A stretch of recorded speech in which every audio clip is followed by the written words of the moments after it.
Queria dar a todos as boas-vindas. Esse é um curso que eu tenho o grande prazer de ministrar.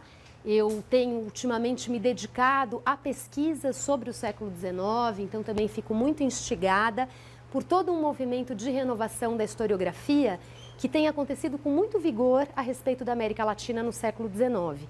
A América Latina antes era um tema que tinha, assim, uma safra de pesquisas de qualidade e também com relativa quantidade, voltadas especialmente ao período colonial e voltadas ao século XX. E o século XIX ficava num certo limbo.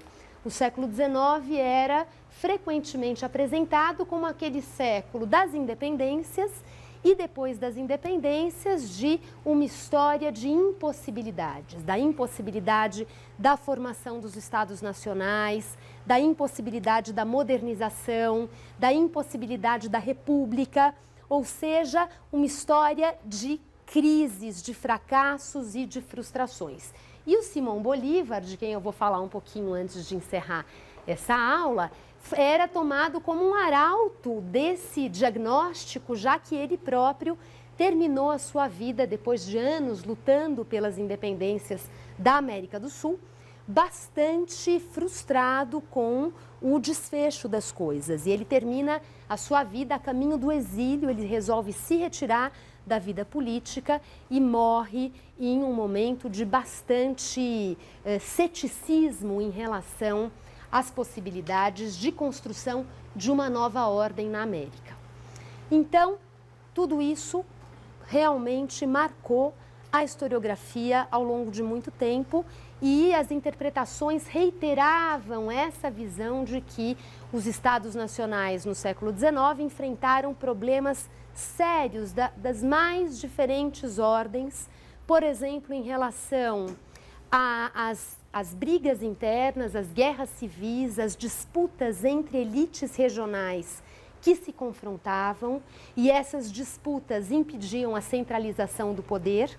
Era aí que emergia a famosa figura do caudilho, o caudilho como sendo um homem que, a partir do seu poder privado, ou seja, da sua riqueza, em geral, da sua posse de terras, o caudilho muito frequentemente era um grande fazendeiro, e esse caudilho, usando esse poder pessoal para exercer o seu prestígio sobre a população da sua região e manipular essa população em favor dos seus próprios interesses. E essa mobilização da população, que era descrita como uma manipulação dos setores populares, vistos como incapazes de perceber quais eram os jogos de poder em cena, essa manipulação se refletiria na vida pública, na vida do Estado, ou seja, o Estado seria capturado por esses interesses privados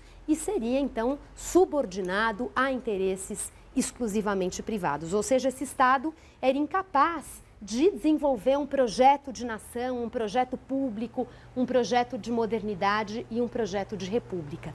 Então, a visão que se cristalizou era a visão de um século XIX em que a violência permeia as relações sociais e políticas na América Latina e, ao mesmo tempo, um século XIX em que os setores populares estão à mercê dessas elites, desses caudilhos, e esses caudilhos, então, vão realmente conduzindo as coisas ao seu bel prazer. Essa visão que, como eu já disse, foi uma visão que vicejou durante muitos anos na historiografia, recentemente, de fato é um fenômeno relativamente recente, vem sendo bastante questionada, vem sendo bastante criticada. E o que tem ganhado espaço é toda uma historiografia que procura mostrar que o século XIX é um século em que houve negociações políticas e sociais o tempo todo entre os vários grupos sociais, inclusive entre essas elites. E que Essas negociações, por vezes, envolveram sim a violência, ou seja, a violência não esteve ausente do século XIX, como tampouco esteve ausente de outras épocas históricas, mas essa violência veio sempre acompanhada de estratégias para a legitimação do poder, de estratégias para a legitimação de uma nova ordem. Ou seja, esses caudilhos não atuaram num vazio de ordem, de repertórios políticos, de estratégias de ação política que não eram puramente individuais, mas que envolviam a articulação com outros grupos. A historiografia atual valoriza muito, isso vocês vão cansar de ouvir aqui, de ler nos textos e também de discutir. De toda forma, essa historiografia e esse tema que vai ser recorrente no curso sublinha muito a noção de agência. E vocês, a essa altura aqui do campeonato, já devem ter tido contato com essa noção de agência, que significa a capacidade dos atores históricos de diagnosticar, de interpretar, de refletir sobre as condições sociais, culturais e políticas do cenário em que elas se movem e, a partir daí, fazer decisões que têm, sim, uma racionalidade. Ou seja, essa ideia da manipulação, essa ideia de sujeitos incapazes de controlar as instâncias de negociação, perde espaço em favor de uma visão que valoriza a capacidade de entender, de se organizar, de se mobilizar, de se posicionar, não necessariamente se posicionar como esperariam certos historiadores marxistas que querem encontrar ali já o germen de uma luta de classes, de uma forma de associação com consciência de classe. Não necessariamente a resposta se dá dessa maneira, mas certamente essa resposta se dá de uma forma que indica a capacidade de agência, de leitura, de percepção, de compreensão por parte também dos setores populares sobre a correlação de forças. E é uma historiografia, então, que vai recuperar o lugar desses setores populares nos processos de formação dos Estados nacionais. Ou seja, uma historiografia que vai procurar mostrar em que medida os acontecimentos, os desenlaces, a composição de forças tiveram também essa contrapartida da participação dos setores populares, para os quais se produziram discursos, para os quais se produziram estratégias que procuravam corresponder à presença desses setores em diversos níveis desse cenário social. Nas cidades, no campo, nas guerras civis, na formação de montoneiras, que eram grupos armados que tinham um papel político no século XIX, ou seja, de que forma esses sujeitos se movem. E ao mesmo tempo em que a historiografia recupera o lugar desses setores populares nos acontecimentos políticos que vão forjando a formação dos Estados nacionais ao longo do século XIX, também a história dessas elites e dessas elites políticas vem sendo refeitas. E vem sendo refeita no sentido de se mostrar, afinal de contas, a partir de que repertórios, de que modelos, de que reinterpretações, de que apropriações de ideias, de referenciais políticos, esses homens de elite política se moveram e se guiaram no século XIX. E aí há coisas muito interessantes vindo à tona sobre toda uma complexidade desse mundo político, intelectual, cultural da América Latina do século XIX, que antes ficava em segundo plano, já que o que aparecia era sempre a violência, o atraso, a impossibilidade de se modernizar.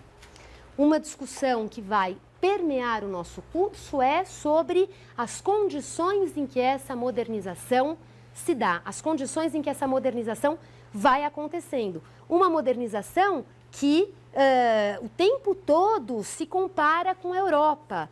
O tempo todo esses homens olham para a Europa e almejam seguir os passos da França e da Inglaterra e almejam alcançar a modernidade. E quando olham para a própria situação, para a própria realidade, esses homens muitas vezes, eles próprios já acabam estabelecendo essa imagem de que a realidade local era uma realidade bárbara.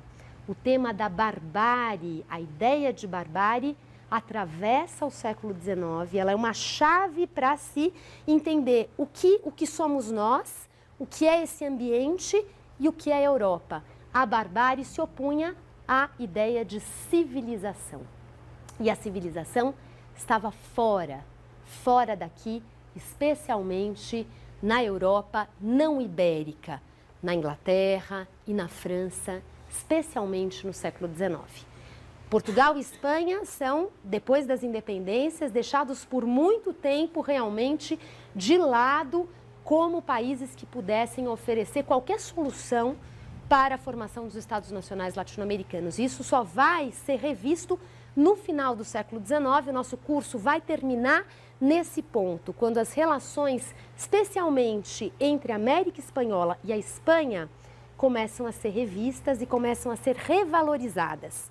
Mas nas décadas pós-independência, Portugal e Espanha perdem qualquer trono e o olhar se volta para essa Europa considerada civilizada.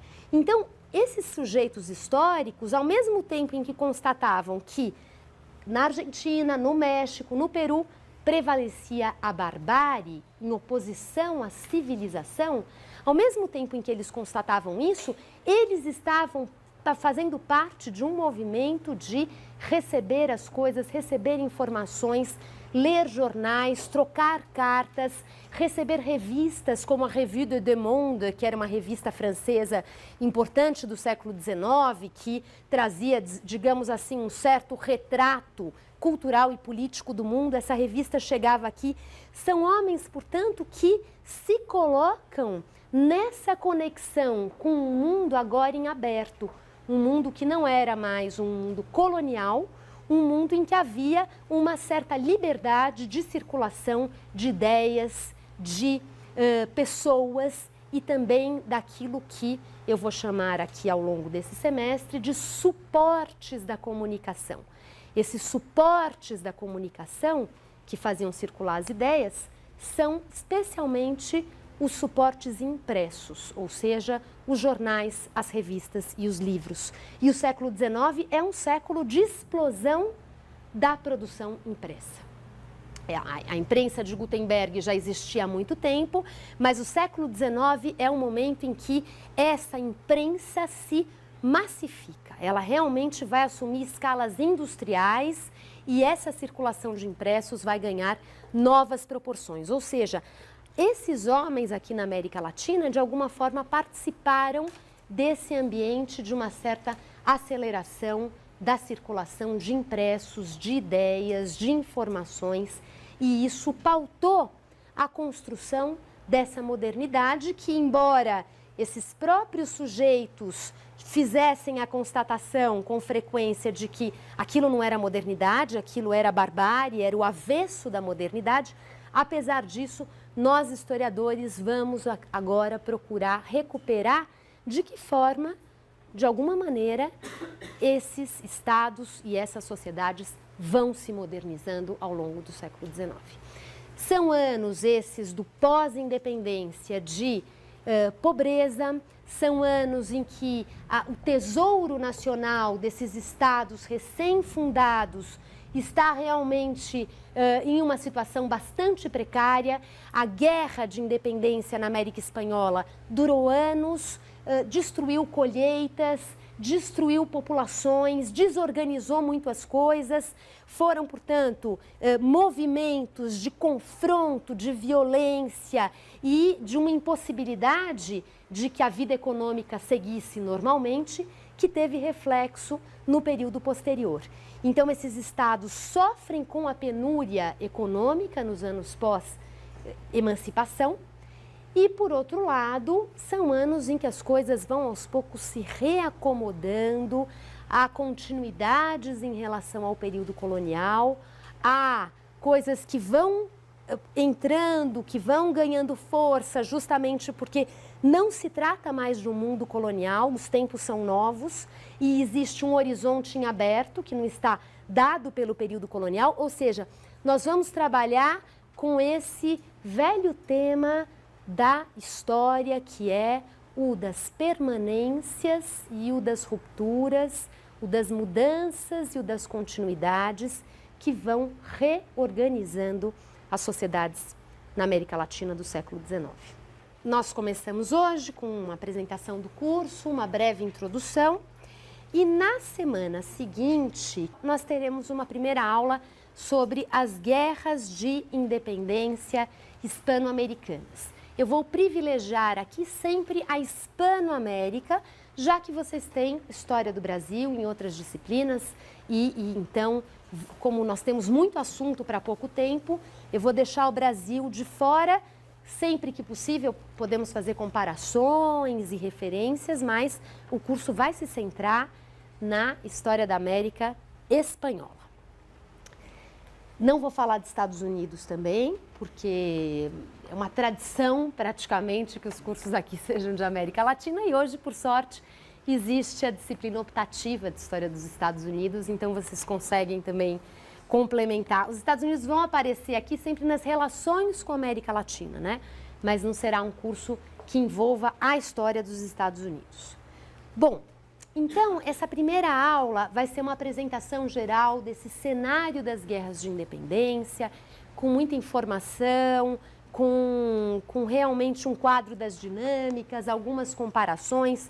É um tema rico, é um tema interessante, é um tema complexo, que tem uma abrangência temporal grande, porque tudo isso começa pelo menos em 1808 e vai terminar com a última batalha de libertação da Bolívia, a Batalha de Ayacucho, em fins de 1824. Então, realmente, existem as dinâmicas que são próprias da América do Sul. Dentro da América do Sul, o vice-reino de Nova Granada tem uma dinâmica, o vice-reino do Prata tem uma outra dinâmica. Na aula que vem eu vou trazer um mapa para vocês se situarem. E existe o vice-reino do Peru, que tem uma dinâmica um pouco arrastada pelos outros dois polos. Então, é todo um mundo em si de como vão convergindo as batalhas pela independência dessas várias regiões e, quase que em paralelo a tudo isso, os movimentos de independência no México, no vice-reino da Nova Espanha, que arrastam consigo a América Central. Claro que há motivações em comum, há referências em comum para a América do Norte, vice-reino de Nova Espanha, e a América do Sul, mas os movimentos conversam um pouco, ao passo que na América do Sul há uma articulação muito significativa. Nós vamos discutir um texto que eu já dei outras vezes, porque eu gosto bastante, gosto em termos dos problemas que ele coloca, mas ele também, claro, é passível de uma reflexão crítica, e ela é bem-vinda, que é o texto da Fabiana de Souza Fredrigo, professora da Universidade Federal de Goiás, chamado Guerras e Escrita, a correspondência de Simão Bolívar. E se trata das cartas trocadas entre Simão Bolívar e os seus generais durante a Guerra de Emancipação. E ela vai fazendo uma interpretação de como Simão Bolívar construiu uma série de coisas, desde as negociações em si, militares e políticas, como também semeou a construção da sua memória, da sua imagem como grande general da emancipação, e ela vai fazendo essa análise através das cartas. Na aula seguinte, ainda o tema das independências, as guerras de independência hispano-americanas, discussão historiográfica. Como vocês podem imaginar, esse tema é objeto de um amplo e relativamente estruturado debate historiográfico. É um grande tema que envolve historiadores nacionais dos vários países envolvidos, que envolve historiadores estrangeiros especialistas em América Latina. Há obras que são mais monográficas e que vão discutir uma região, um grupo, enfim, um recorte mais específico em meio a esse grande universo das guerras de independência, e há também grandes interpretações, não é? Obras que procuram definir os sentidos das guerras de independência no seu conjunto. Então, é um debate muito interessante.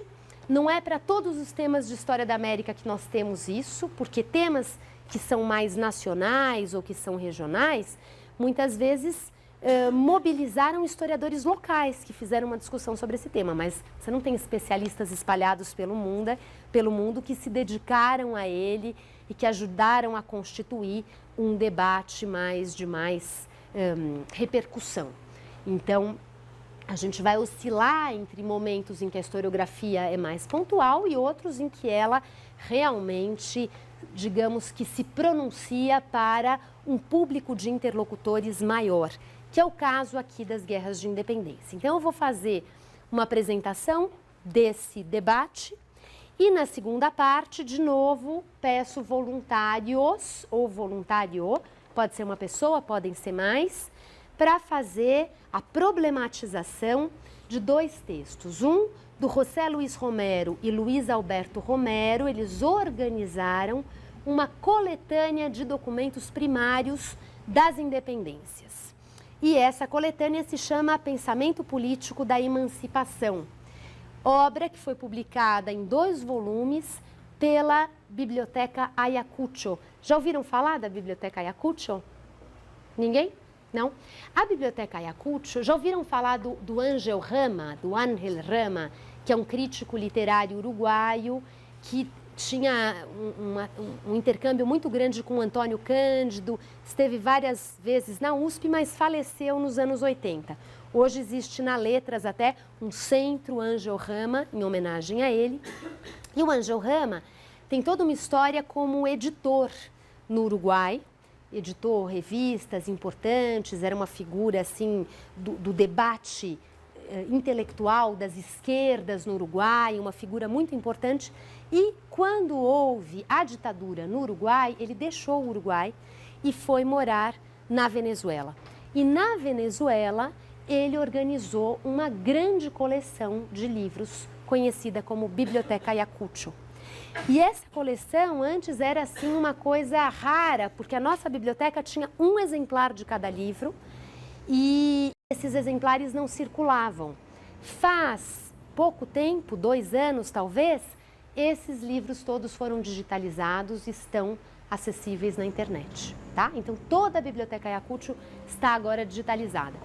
E a Biblioteca Ayacucho, ela pretende ser, o próprio nome Ayacucho é uma referência à Batalha de Independência de Ayacucho, lá na Bolívia, e ela pretende ser uma coleção que expresse a história, a cultura, o pensamento, a literatura na América Latina. Uma das primeiras coleções que teve esse afã de apresentar um quadro cultural, intelectual, histórico da América Latina. Então, há livros na área de história que constituem fundamentalmente antologia de documentos com uma boa introdução. Há livros na área de literatura que são obras literárias de referência, tá? E por aí vai. Quer dizer, na verdade, há muitos documentos que são textos de época e que receberam um bom estudo preliminar, um bom estudo crítico, que é o caso desses documentos sobre independência.